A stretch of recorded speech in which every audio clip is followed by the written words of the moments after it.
Je vous ai expliqué, pour pouvoir se connaître, il faut aller vibrer en unisson avec cette étincelle, avec cet esprit. Alors, comme la science qui disait, mais l'âme, qu'est-ce que c'est l'âme? Mais qu'est-ce que c'est l'âme? C'est une sécrétion du cerveau, comme la bile sécrète, comme le foie sécrète la bile. Maintenant, ils commencent un petit peu à étudier l'âme et l'esprit, et ils s'aperçoivent que c'est un monde inconnu, vaste, immense, et ils sont souvent perplexes, déformés, et ils ont même honte d'avoir prêché des choses stupides dans le passé. Mais espérons, d'ici quelques temps encore, quelques années, le monde entier sera éclairé.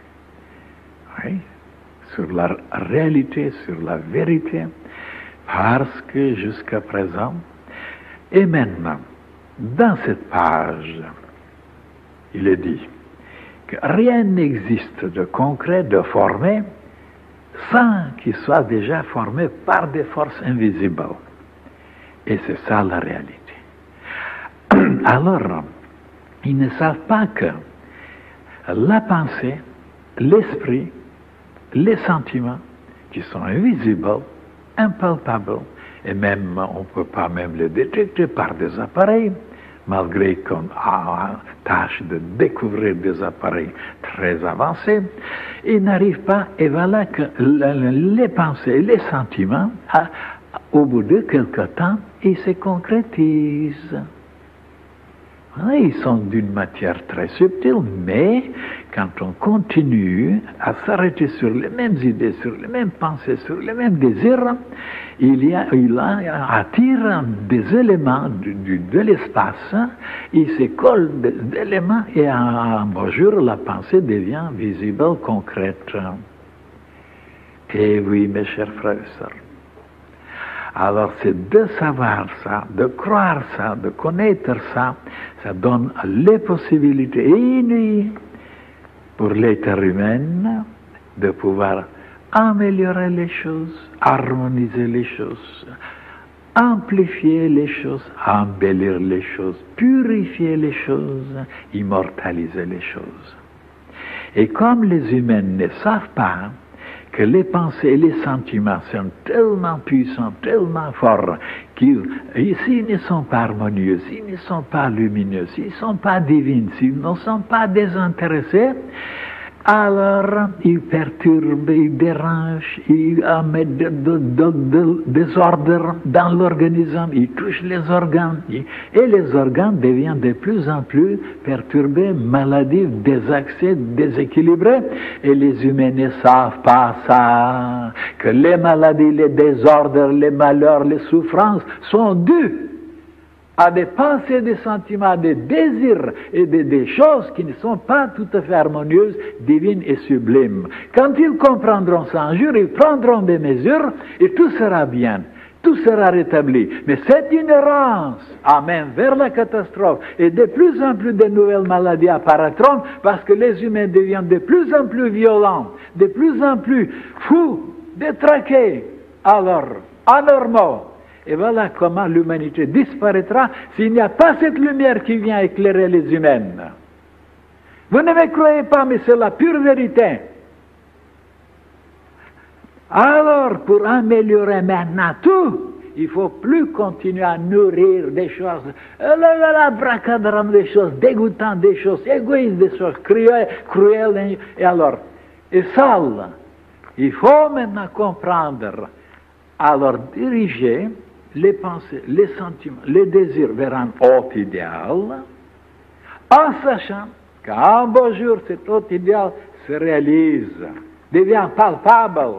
Tout le monde sera obligé de le voir, de le toucher presque. Et voilà l'ignorance humaine qui amène tous les malheurs, les guerres et les dévastations. Et même les pensées, les sentiments, j'ai expliqué dans le passé, qui agissent même sur les forces cosmiques, sur les choses de la nature, les tempêtes, les ouragans, les inondations, les malheurs, les catastrophes, voilà, les éruptions. Et même, je vous ai dit que les pensées des humains qui sont maintenant tellement cacophoniques, tellement désordonnées, déclencheront les forces hostiles de la nature, et alors il y aura des choses indescriptibles. Et on ne croit pas à ces choses-là. On croit seulement quand un malheur vous frappe. Ah, on commence à réfléchir. Et jusqu'à là, on ne croit à rien. On croit seulement à son pauvre petit cibolo, qui est tellement limité, tellement aveugle, tellement abruti. On croit, on le protège, on le nourrit, et sans accepter qu'il y a des gens sur la terre qui connaissent, qui sont allés très loin. Et moi, je rencontrais des gens comme ça, en voyageant dans le monde entier. Alors, donc, dans cette page, et c'est simple, c'est enfantin, c'est clair, les choses qui sont physiques, qui sont matérielles, déjà avant ils étaient, comme regardez par exemple l'enfant, l'enfant. Eh bien, on n'a pas compris encore maintenant la procédure, comment l'enfant se forme. Tout d'abord, qu'est-ce que c'était tout d'abord? Ben, c'était une pensée. C'était une pensée tout d'abord, l'enfant, un désir. Et après, c'est devenu un liquide, c'est condensé, et après, c'est devenu un hétérololo avec des jambes, avec des bras. Et comment ça se fait tout ça? Exactement d'après les lois que les initiés nous expliquent. Et comme je vous ai même montré, pour le raisin là, et la science ne s'est jamais penchée là-dessus, un grappe de raisin, il y a des pépins en dedans. Et comment ils sont entrés, ces pépins en dedans? Quand les tuyauteries du cèdre, elles sont tellement petites, tellement minuscules. Comment il est passé par là? Oui. Eh bien, alors, si on s'arrête sur ces choses-là, ce sont des clés qui nous permettront de comprendre des choses inouïes dans la nature. Eh bien, on ne s'arrête pas sur ces choses-là. Et voilà comment l'arbre, la plante, est intelligent. Tout d'abord, pour faire passer, et c'est qu'elles ne passeront pas s'ils ne sont pas dans un état éthérique tout d'abord. Et après, aérien, et après il les condense en liquide, et après il les durcit déjà en dedans. Comme je vous ai dit pour l'escargot, comment il fait sa carapace? Eh bien, tout est comme ça dans la vie, dans la nature. Tout parle comment les choses, tout d'abord, sont invisibles, impalpables, subtiles, comme les nuages, par exemple. Les nuages qui se forment, et après, ils disparaissent. Donc,